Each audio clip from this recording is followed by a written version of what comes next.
Ça y est, c'est fait. Neves, João Neves, j'espère que je prononce bien son nom, est un joueur du Paris Saint-Germain. Alors, je triche un peu à l'heure où je parle. Ça n'a pas été totalement officialisé par le club, mais nous ne sommes pas bêtes, c'est fait. La visite médicale est passée d'après Fabrizio Romano et aujourd'hui, on se retrouve pour une grosse vidéo. On va parler tactique. Je vous ai préparé ce petit schéma sur Tactical Board. Vous pourrez retrouver le site en description. J'ai déjà évoqué le profil complet de João Neves dans notre vidéo. Je mettrai également le lien en description et en commentaire. On va y revenir très rapidement dans les grandes lignes. Mais aujourd'hui, je voulais vraiment parler de tactique et vraiment se poser la question à quel point Neves peut influer le jeu du Paris Saint-Germain. À quel point Neves va changer le Paris Saint-Germain. Parce que oui, ça peut être un impact player extrêmement, extrêmement important. Et on parlera énormément de Vitinha également et de Fabian Ruiz sur cette vidéo parce que, comment vous dire, on peut parler des autres milieux du Paris Saint-Germain, mais je pense quand même que Ugarte va partir, Moscardo, bien sûr, mais voilà, il est quand même très très jeune, vous me direz, comme Neves. Neves arrive quand même avec un statut où je pense qu'il peut partir titulaire assez rapidement. Quid de Warren Zaïre-Emery? Bon, il y a toutes ces questions. De toute façon, dans cette vidéo, on se pose surtout les questions, il faut vraiment le dire. Mais voilà, Vitinha, Neves et Ruiz, on en parlera beaucoup, beaucoup dans cette vidéo. Avant de commencer totalement, j'espère que vous allez bien. Je ne sais pas si je vous l'ai dit, mais je voulais vraiment revenir sur le fait que c'est une grande recrue. Je sais qu'il y a beaucoup de personnes qui préfèrent être mesurées, et je le comprends totalement, se dire que, écoute, Koro, il a 19 ans, il vient au PSG, il ne faut pas avoir des attentes surréalistes non plus et tout. Évidemment qu'il faut être mesuré. Vraiment, dans cette vidéo, j'ai vraiment envie de mettre l'accent sur le côté profil, à quel point son profil va être complémentaire et un peu nouveau, nouveau pas totalement, mais un petit peu quand même, dans ce PSG-là. Et vous verrez que oui, c'est totalement Luis Enrique compatible et ça peut être très très bien. Alors, j'ai déjà envie de commencer avec les heatmaps, donc les zones de chaleur un petit peu de ces joueurs-là. Ça, c'est Vitinha, ça, c'est Fabian Ruiz, et ça, c'est João Neves. Bon, comme vous le voyez, c'est pour ça que les planches comme ça, tactique papier, ça veut rien dire. Hein. Sur le terrain, les joueurs, ils sont pas alignés comme ça. Ils bougent, Visa, il peut être là, Fabian Ruiz peut être là, etc. Vous l'avez compris. Bon, là, je vous montre. Vitinha, on voit quand même que bon, il est très, très, très, très, très, très présent sur le terrain un petit peu partout. On voit qu'il peut tirer les corners.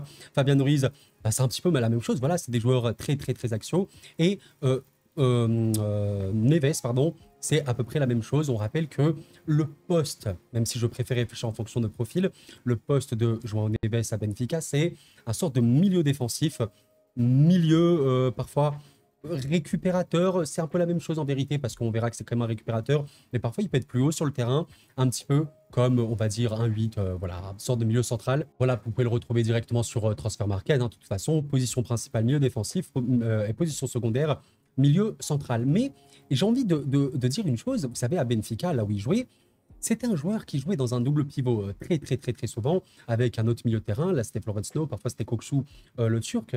Et ça, c'est quand même important à noter. Parce que j'ai une impression, alors j'ai un petit feeling, on verra bien si ça se traduit, mais je pense que Luis Enrique a une idée avec les recrues qui arrivent au Paris Saint-Germain. Je vous l'ai montré la planche tactique un petit peu comme ça, mais peut-être qu'il y aura vraiment un petit peu ce côté 4-2-3-1, vous savez, comme ça, papier, avec Neves, par exemple, et Vitinha, comme ça, en double pivot, et Fabian Ruiz, par exemple, plus haut, avec voilà, Ramos, Barcola et Dembélé, ça ne change pas. Pourquoi? Parce que on sait quand même que Vitinha, plutôt Fabian Ruiz, milieu défensif ou plus bas sur le terrain, c'est pas vraiment son rôle, c'est pas vraiment son profil. On a bien vu que même avec la sélection espagnole, où il a fait un héros exceptionnel, il était très, très, très, très porté vers l'avant. Même le jeu sans ballon de Fabian Ruiz l'amène à avoir des zones voilà, où il peut être ici, il peut être comme ça, entre les lignes. Et ouais, réellement mettre comme ça Ruiz en point de base, c'est pas du tout la solution. Donc, Vitinha et Neves peuvent très très bien se partager ces rôles-là en double pivot. Mais après, encore une fois, bah, on peut avoir Neves plus bas sur le terrain, même si je trouve que ça peut être un peu dommage. Et voilà, milieu à 3, c'est classique, à 3-3, avec Vitinha et Ruiz un peu plus haut. On peut également avoir l'inverse, voilà, Vitinha comme ça en bas. C'est pour ça que je vous dis, c'est très, très, très polyvalent. C'est ce qui est très, très important à noter. Je vais vous montrer un truc, bah, par exemple, concernant la sélection espagnole. Là, vous ne voyez pas, mais c'est contre la Géorgie. Je pense que vous en souvenez à l'Euro. Bon, on est à peu près tous d'accord pour dire que l'Espagne a été fabuleuse. Je vous montre, par exemple, la carte de chaleur du milieu de terrain de l'Espagne contre la Géorgie. Bah, quand on prend Pedri, bah, on voit qu'il est quand même axial, même très très axial. Bon voilà, ok, c'est un des trois milieux. Là, vous voyez que Ruiz, Rodri et Pedri sont considérés comme des milieux centraux. Donc c'est polyvalent, hein, ça peut jouer à peu près partout. Rodri, qu'est-ce que ça dit? Eh ben Rodri, bon, vous voyez qu'il a touché beaucoup, beaucoup de ballons, 129. extrêmement axial. Et de l'autre côté, bah, vous avez Fabian Ruiz, également énormément de ballons touchés, 106. Et vous voyez quand même qu'il est assez haut sur le terrain. Bon, évidemment qu'ils avaient la possession, les Espagnols. Côté gauche, parce que oui, il s'entend très bien. Il a une grosse entente sur le terrain avec Cucurella, qui était très côté gauche. Et vous pouvez également prendre Nico Williams, qui était également très côté gauche. Et vous avez vraiment ce triangle Nico Williams, Cucurella et Fabian Ruiz très marqué, très prononcé.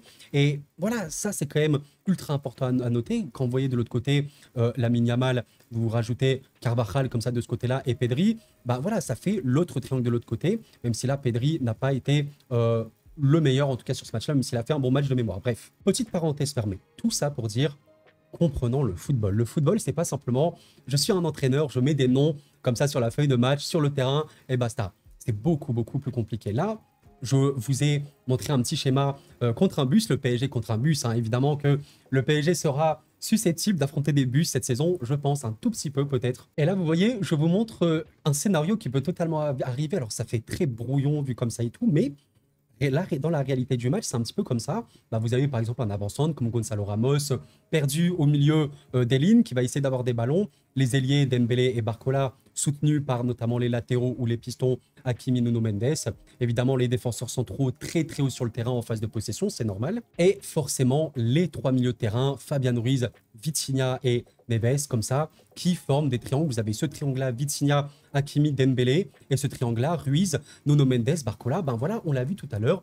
Ruiz, Nuno Mendes, Barcola. Ben, tout à l'heure, on pouvait voir, par exemple, ben là, on va Carvajal, Pedri, Yamal de ce côté-là, Rodri, Ruiz, non, Rodri, il est plus axial, Ruiz, Cucurella et Nico Williams de l'autre côté. C'est comme ça que ça peut fonctionner. Et là, Neves aurait un peu le rôle de Rodri, parce que oui, vous voyez que Rodri peut être également très haut sur le terrain en phase de possession, même si bah, il est un peu catégorisé aussi récupérateur et tout, même si bon, il peut absolument tout faire sur un terrain, ce gars-là, il faut le dire. Ce qui est intéressant aussi, quand on reprend l'Espagne, là je fais beaucoup de calques avec l'Espagne, parce que l'Espagne est un modèle de réussite, et Ruiz notamment espagnol. Laporte et le Normand, vous voyez qu'ils sont très haut sur le terrain, sur leurs axes respectifs. Cucurella et Carvajal, c'est vraiment très beau. C'est très homogène, si je peux appeler ça comme ça. Marquinhos et Lucas Hernandez, en étant également très haut sur le terrain, contribuent directement au jeu.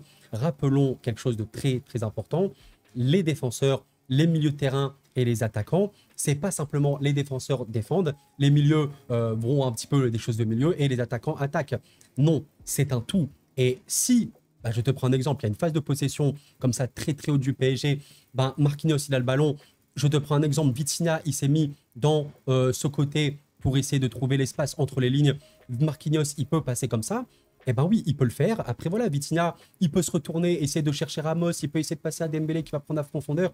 Le mouvement. Et si l'Espagne a été aussi forte, c'est parce qu'il y avait un nombre de mouvements absolument exceptionnel, un contre-pressing à la perte absolument démentiel et un nombre de ballons trouvés entre les lignes, un nombre de ballons dans les petits espaces absolument choquant. C'est comme ça qu'on joue au football. Et ça, c'est le football de très haut niveau, mais vraiment d'extrême haut niveau. Et même si je m'éloigne un peu du sujet, même si c'est pas, je m'éloigne pas vraiment, je sais plus, je sais pas vraiment comment j'ai intitulé cette vidéo, mais oui, je vais parler de Neves et de l'apport qu'il aura. Ne vous inquiétez pas.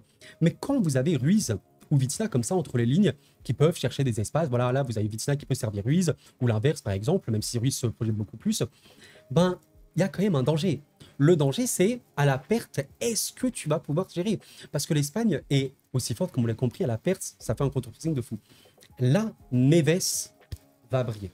C'est exactement pour ça que João Neves a été acheté, parce que tu peux avoir des phases de possession extrêmement hautes sur le terrain, et même si ben, tu as une récupération, normalement, tu n'as pas de problème, enfin normalement, évidemment, qui peut se rater, mais il y a Neves à la récupération qui devrait être normalement le milieu le moins haut sur le terrain et ça se voit totalement dans les stats approfondies. Alors en vrai, les stats montrent quelque chose d'incroyablement intéressant et c'est pour ça que la data est un complément essentiel à, pour moi, l'analyse footballistique moderne et tous les clubs au monde utilisent ça aujourd'hui. Déjà, les trois ont un point commun. Balle au pied, c'est très bon. Ça, c'est les stats de João Neves. Ça, ce sont les stats de Fabian Ruiz. Et ça, ce sont les stats de Vitinha. La possession, donc la balle au pied, bah, comme vous pouvez le voir, notamment au niveau des dribbles réussis, des dribbles tentés, etc. Les trois ont soit un ratio très très bon, soit des dribbles tentés très très bons. Et ça, c'est quand même très très révélateur d'une qualité technique importante. Sans non plus être, je sais pas, voilà, Verratti dans la conservation ou Messi dans le pur dribble, vous avez bien compris. Là, c'est comparé au milieu centraux et au milieu défensif. Les trois, ils sont comparés à ça. On peut quand même noter un truc. Neves est, je crois, parmi les trois, oui, celui qui dribble le plus et qui a le taux de réussite un peu le moins élevé, 66%. Il rate quand même beaucoup ses dribbles, il faut le dire. Enfin voilà, 66, ça va quand même. Hein. C'est le senti positif encore. Fabien Ruiz, il en tente moins, mais il a le taux de réussite le plus élevé d'Europe. J'ai vu ça tout à l'heure. Exceptionnel. Fabien Ruiz est le premier milieu d'Europe, hein, littéralement sur ce registre-là. Donc, il dribble pas le plus. Par contre, il est réussi. Et Vitinha, on voit que c'est assez équilibré, c'est à peu près la même chose. Bon, on va pas développer comme ça pour toutes les stats. À part la qualité de dribble, que dit les stats, il y a également, vous savez, tout ce qui va être courir avec le ballon, etc. Vous voyez que Neves, ici, ce sont ces trois stats-là. Il est très, très, très bon. Fabien Ruiz également, il est très bon, même s'il peut courir sans ballon, ce qui fait qu'il est un peu moins élevé que les autres. Vitinha, il est absolument élite là-dessus. D'ailleurs, Vitinha, il a également énormément de chevauchés dans le dernier tiers du terrain et dans la surface de réparation. C'est pour ça que j'ai un peu mal au cœur quand je vois Vitinha est extrêmement bas sur le terrain où il peut faire le taf dans la transmission, évidemment. Maintenant, Vitinha haut sur le terrain, c'est tellement le danger. Et c'est là où on va parler de profil et vraiment pour moi, ça va être extrêmement important de comprendre ce point-là. Bon, je vais vous expliquer très tranquillement. Là, on compare sur ce site Fabien Ruiz à Vitinha, à João Neves dans quelques statistiques sur la saison précédente. Pourquoi j'aime beaucoup réfléchir en fonction de profil? Parce que quand on prend le poste, Neves, Fabien Ruiz et Vitinha sont des milieux de terrain. Si on va un peu plus loin, on va dire que c'est des milieux centraux, slash un peu milieu défensif pour certains, un peu milieu offensif pour d'autres, enfin bref. Maintenant, c'est quoi le profil?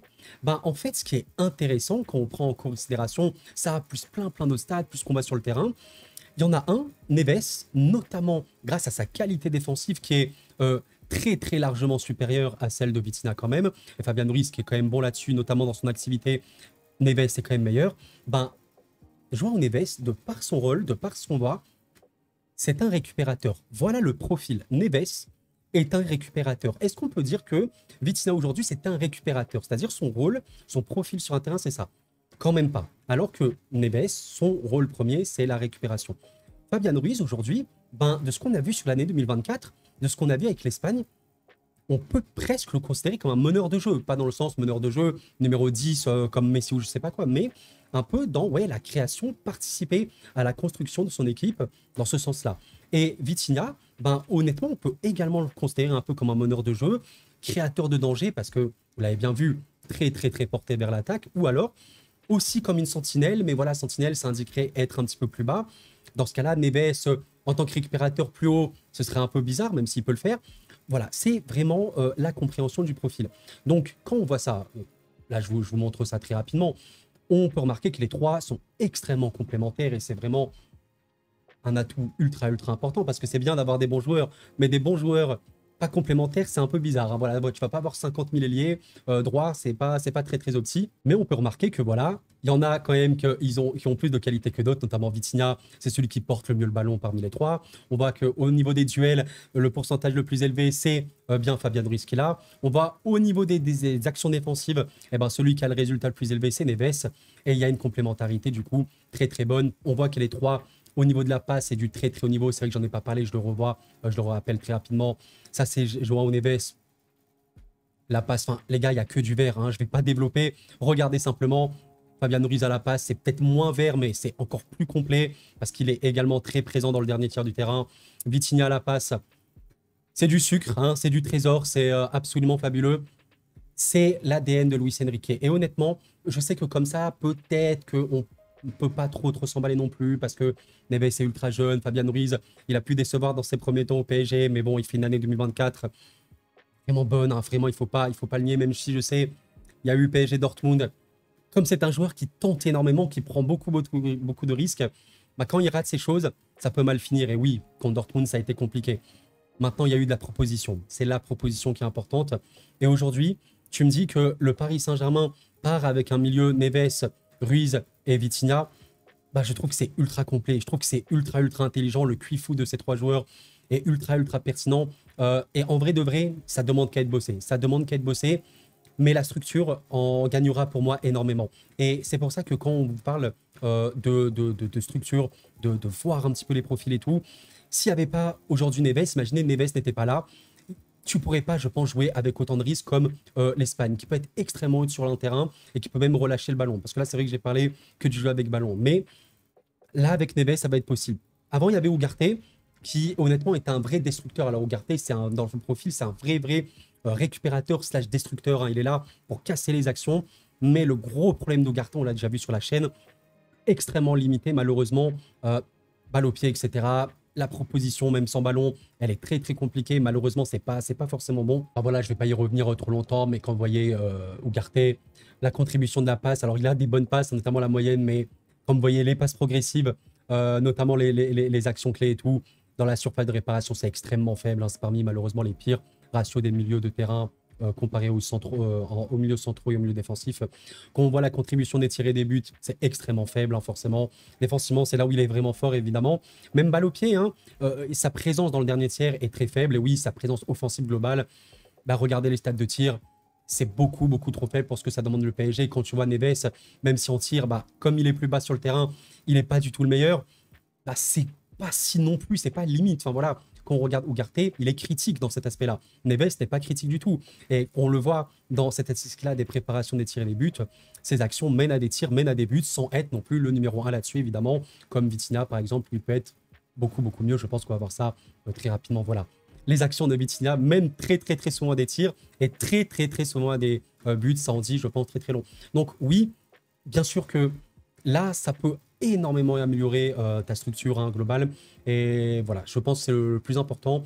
Je suis désolé pour cette vidéo qui peut paraître un peu brouillonne comme ça. J'essaie de développer des idées tactiquement parlant, c'est un peu compliqué. Vous voulez une analyse vraiment complète du profil de Neves?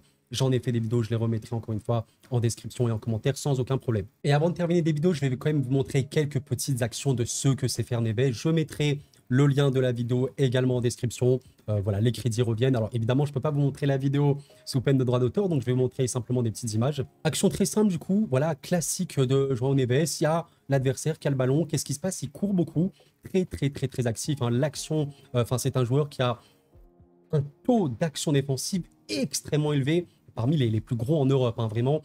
Il a un nombre de duels fait beaucoup trop élevé. Et donc sur cette action, il y a eu un tacle de son collègue. Et qu'est-ce qu'il fait? Directement, il se projette avec le ballon. Il n'hésite pas du tout à prendre la balle, quand même quelque chose d'important. Et là, vous voyez, Ugarte, à ce moment-là, imaginez c'est Ugarte.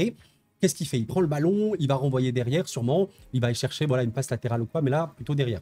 Bon, qu'est-ce que fait Neves du coup ici? Et bien, comme vous le voyez, il va au duel et il percute. La percussion de Neves, les dribbles de Neves, on a bien vu, c'était une de ses fortes qualités. Et donc, la contribution directe au jeu, forcément, parce que s'il y a un contre, s'il y a des appels et tout, bah, ça peut directement apporter beaucoup de danger. On voit directement après qu'il arrive à gagner son duel par le dribble. Il se retourne directement dans le sens du jeu. Et donc là, tu as déjà une possibilité offensive importante. Et bam, il décide évidemment de directement passer en avant. Encore une fois, j'ai rien contre Ugarte, c'est même un joueur que j'aime beaucoup. Vous voyez ça? Prendre le ballon, même si là, c'est quelqu'un d'autre qui l'a récupéré. Mais je veux dire, le porter, aller chercher le duel, réussir son duel par le dribble, se retourner vers le jeu et passer dans le sens du jeu, ça, c'est incroyablement important. Ugarte ne pouvait pas faire ça. Ça, c'est voilà. Il faut le dire, dans la contribution du joueur, ce sera extrêmement important au PSG. Je vous remontre une autre action et je pense qu'on terminera sur ça. Vous, vraiment, n'hésitez pas à aller les voir, il y en a vraiment beaucoup. Encore quelque chose qui confirme que c'est quelqu'un qui peut aller vers l'avant, qui peut conserver le ballon. Là, il est assez haut sur le terrain parce que voilà, s'il y joue dans un double pivot à Benfica, qu'est-ce qu'il va faire? Bon, il est sous pression. Alors, comment il va réagir à la pression? Bon, bah, vous voyez qu'il joue le duel au corps, hein, il temporise assez bien le ballon, il arrive à le garder, il n'a pas beaucoup de solutions de passe, donc pour l'instant, il va essayer de temporiser. Bon, il a réussi à se débarrasser de son vis-à-vis sur le duel, mais là, il est quand même dans une situation compliquée. Donc là, à votre avis, je vous pose la question, qu'est-ce qu'il va faire? Pour vous, qu'est-ce qu'il va faire? Est-ce qu'il va passer à son coéquipier? Est-ce qu'il va faire comme beaucoup, il va passer derrière? N'hésitez pas à me dire qu'est-ce qu'il va faire. Alors là, je vais me permettre de vous montrer le clip vidéo. Je pense que comme ça dure une seconde, je risque pas le droit d'auteur. Mais quelqu'un qui est extrêmement bon au football, comme lui, vous allez voir ce qu'il va faire. Il se tourne vers le jeu et bam, il déclenche directement le dribble. Et ça, c'est quand même quelque chose d'incroyable à ce moment-là. Oui, après le premier duel gagné, même s'il n'était pas totalement dans le sens du jeu, il se retourne directement dans le sens du jeu et il va chercher le dribble et il va remporter son duel, comme vous pouvez le voir. Bah, juste après, il passe. Alors, il trébuche un petit peu, mais il va réussir à passer. Il se relève et il continue de percuter. Là, cette fois-ci, c'est l'autre joueur qui va aller sur lui pour enfin le choper le ballon. Est-ce qu'il va réussir à lui choper le ballon ou non? Alors, il le déglingue, hein, il saute sur lui, hein, vraiment, il le pousse complètement. Là, il a vraiment, vraiment faute. Il garde le ballon et au final, qu'est-ce qui va se passer? Eh ben, il ne tombe pas. Conservation de balle assez dingue et il peut, encore une fois, contribuer à accélérer le jeu. Vous voyez que sur la frame juste après, bon, bah, il y a encore un duel qui va remporter. Je pense que vous avez enfin compris, ouais. Enfin compris, vous voyez un peu de quel joueur c'est. En plus, c'est un peu une pile électrique. Alors, je sais que beaucoup le comparent à Verratti.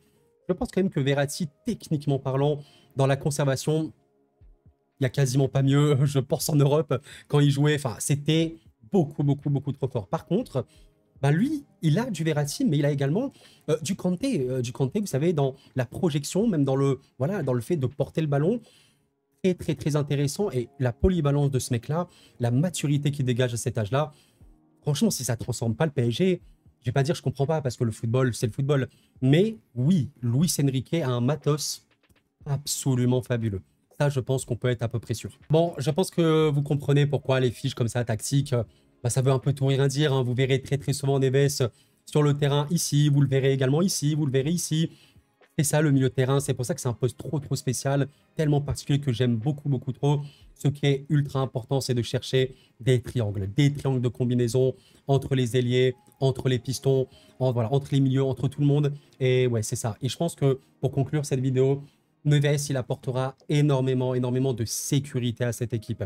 Le Paris Saint-Germain, l'année dernière, quand elle pouvait être extrêmement haute sur le terrain, elle était beaucoup trop vulnérable en contre. Ça, c'est une vérité absolue, qu'on le veuille ou non. Et je pense que Warren Zaïre-Emery, alors, je vais absolument pas lui inculquer la chose. On rappelle que c'est un joueur qui a commencé très jeune.